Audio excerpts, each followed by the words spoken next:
You don't have any cousins in Vermont, do you, by any chance? We have a kid named... Ladies and gentlemen, Woo. watch the microphone. See ya. Even make my voice How up. are you? Good to see you. Good evening, and welcome to the Dickinson County How are you? Forum for Democratic Candidates. Appreciate everybody being here. Give yourselves a hand That was for showing fun. up. That was Be part of I was with Clayton Hodgins, you know. Yeah. Yep. That's why I had to Thank come you. back. Thank you for coming. Yeah, I had to come back. You know it's a slow news day when there's a political column on ABC News with my name in it on the web right now. Couldn't believe it today when I saw that. So you know it's a slow news day. I want to invite the national and local press that are here with us. Jeff and C-SPAN, appreciate them being here because this is quite a night. Look around this room. This tells you why Iowa is first in the nation in caucuses. Because on a summer night, on a Thursday evening, in the vacation capital of Iowa, we can put 250 people here to listen to people speak about candidates. That tells you about this area and about Iowa a lot. And that,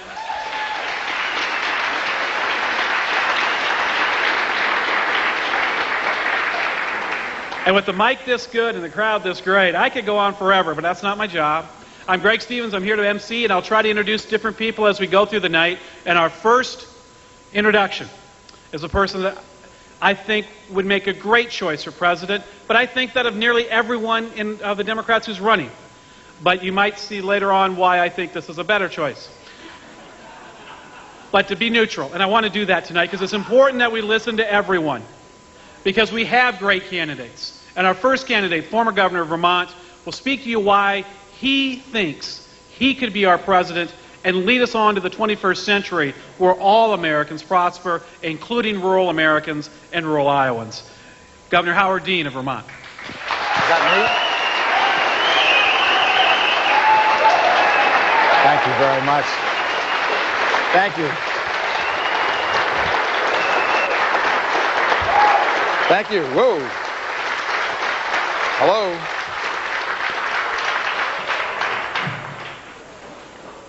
Thank you. Let me thank our wonderful county chair. Where'd she go? And thank Greg Stevens, who just announced that he was supporting me, and I really appreciate that a great deal. I want to, and I hope you'll all write big checks for him. Let me tell you a little bit about myself. I have two children, a 17-year-old son and an 18-year-old daughter who's in college. And my wife is a physician. She's still working as a physician. She will continue to do it. She'll be the first lady that practices medicine in the White House.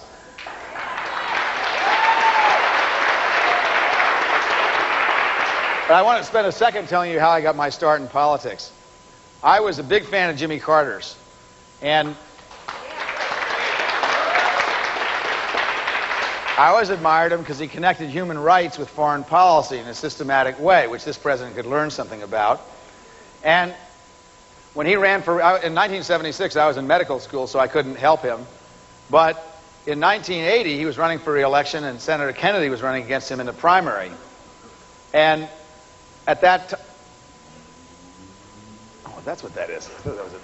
At that time, there was a hard primary, and I decided I was going to work in his campaign.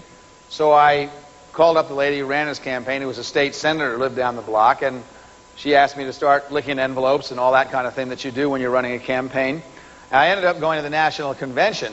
And I was about 30, and all the Kennedy people were my age, but the Carter people were the older people who had taught me all about politics in Vermont. So I voted all day with the Carter people and partied all night with the Kennedy people. And when I got back, the state chairman called me up and he said, I want you to come over to see me. So I said, yes, of course. And he said, I want you to be the county chair in your home county, which was the biggest county in the state. And, well, I said, well, I can't do that. I hardly know anybody. And he said, well, yes, you can, and you're going to have to because the county chair is very ill, and she's going to have to step aside.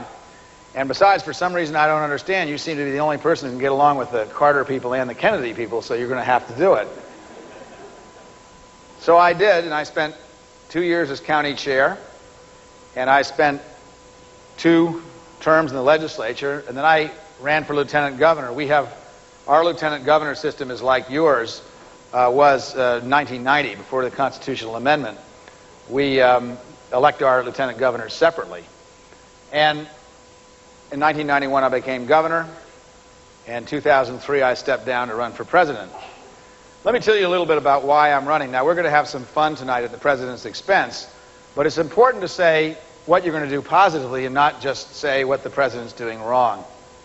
So let me tell you about Vermont. The first thing is we balance budgets. And the reason we balance budgets is because if you balance the budget, you have a better chance at building jobs, and you have a better chance at building social justice. When I was governor, we never let spending go up too much. We never cut taxes too much. We put aside a lot of money. We paid off a quarter of our debt between 1996 and 2003.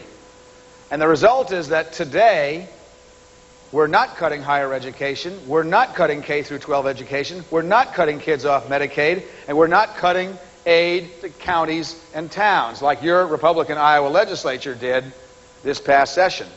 If you want social justice, you have to take care of the money when times are good, so that when people need help, when times are bad, you can make that available.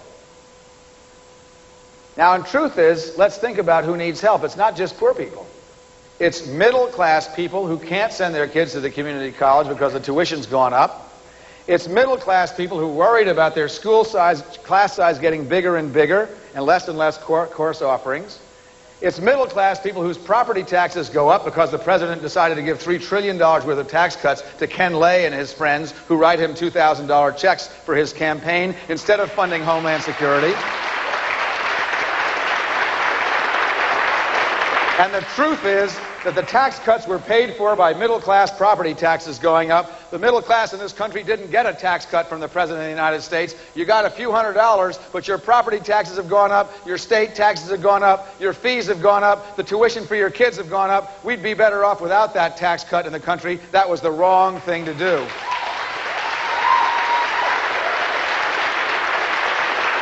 And I think, people say, how are you going to get elected president, saying we ought to get rid of the president's tax cut? Joe Lieberman said it just the other day.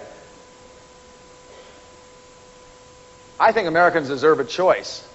Would you rather have the president's tax cut, or would you like to have health insurance that can never be taken away, just like we have in our state for everybody under 18?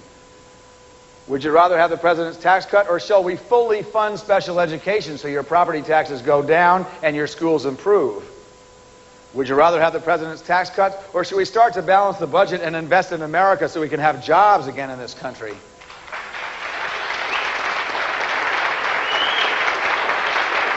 Now, I think most Americans are going to say, I'll take the jobs, the education, and the health care because I never got the president's tax cut. I remember one time I said this in New Hampshire, and a guy looked at me and he said, well, Governor, you might make some sense. I remember that $600 check I got from the president, but my 401k went down $60,000. I think I was better off before the president's tax cut.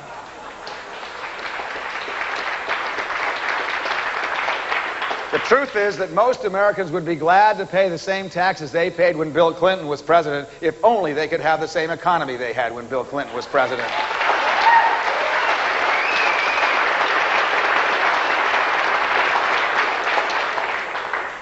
But we also need a balanced budget because we need jobs in this country.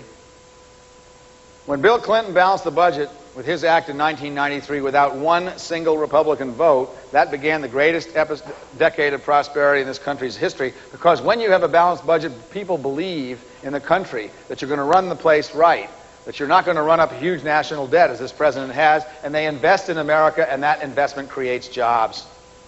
And we need jobs more than anything. 3 million jobs lost while this president has been in office. Let me tell you what I want to do to create jobs, because this came up over at Greg's house earlier on when we were doing a fundraiser for him. First, we need to start balancing the budget. Secondly, the biggest mistake that we made, and this is a mistake I made, every Democrat made, every Republican made, the biggest mistake we've made in the last 20 years in economic development is that we thought that we were going to get better job opportunities if we gave tax breaks to big corporations. The problem is that those corporations take the tax breaks and then they move their jobs offshore to some other country, and we're left with nothing.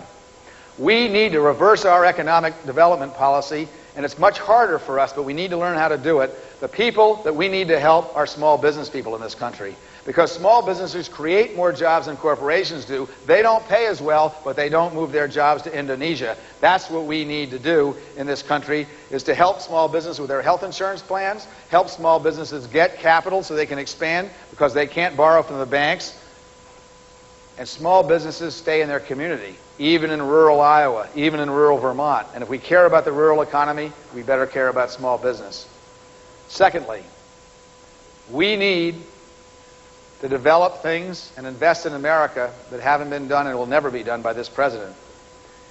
Think if that $3 trillion the president gave away to his wealthy friends from Texas had been used to invest in America, in American schools, in American roads, in American bridges, in broadband, so that we can have the information age type jobs even in the most rural corners of this country. Think if we invested some of that in renewable energy so that we could create jobs, get America off oil, and begin the process of having the money for energy, for ethanol, for biodiesel come into Iowa instead of leaving Iowa. If you put 2% ethanol in everybody's gas tank, 10% ethanol in everybody's gas tank in this country, we would reduce the entire demand for world oil by 2%. That makes a difference for our national defense, for our environment, and for jobs, and we need to do that now.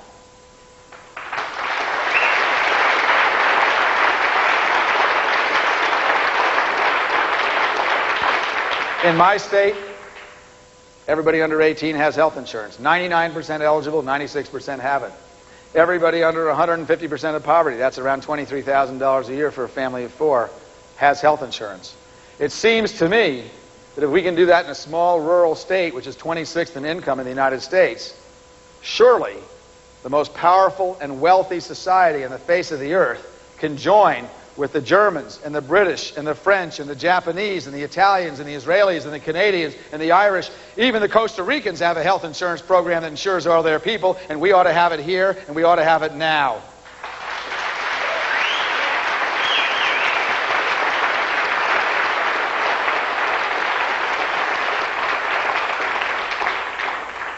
Most of you know that I'm the only one of the leading candidates in the country that did not support the Iraq War.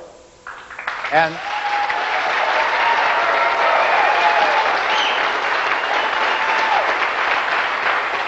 Senator Lieberman criticized me for that. He said, you can't elect a Democrat who didn't support the war. Well, I disagree with Senator Lieberman and Senator Kerry and Senator Edwards and Representative Gephardt. I supported the first Gulf War because I thought when a foreign country invades an ally that you have an obligation to come to their defense. And I supported the Afghan war because they killed 3,000 of our people, and I thought that was a matter of national defense. But the president told us that this war was about Iraq getting uranium from Africa. That turned out not to be true. He told us that Iraq was making a deal with Al-Qaeda, our foe. But that turned out not to be true. The vice president told us Iraq was on the verge of getting nuclear weapons. That turned out not to be true. And the Secretary of Defense said he knew just where those weapons of mass destruction were, right around Tikrit and Baghdad. That turned out not to be true either. As President of the United States, I won't hesitate to send our troops to any country that need to go in order to defend the United States of America. But I will never send our sons, our daughters, our brothers, our sisters, and our parents to a foreign country to die without being truthful with the American people about why they're going there.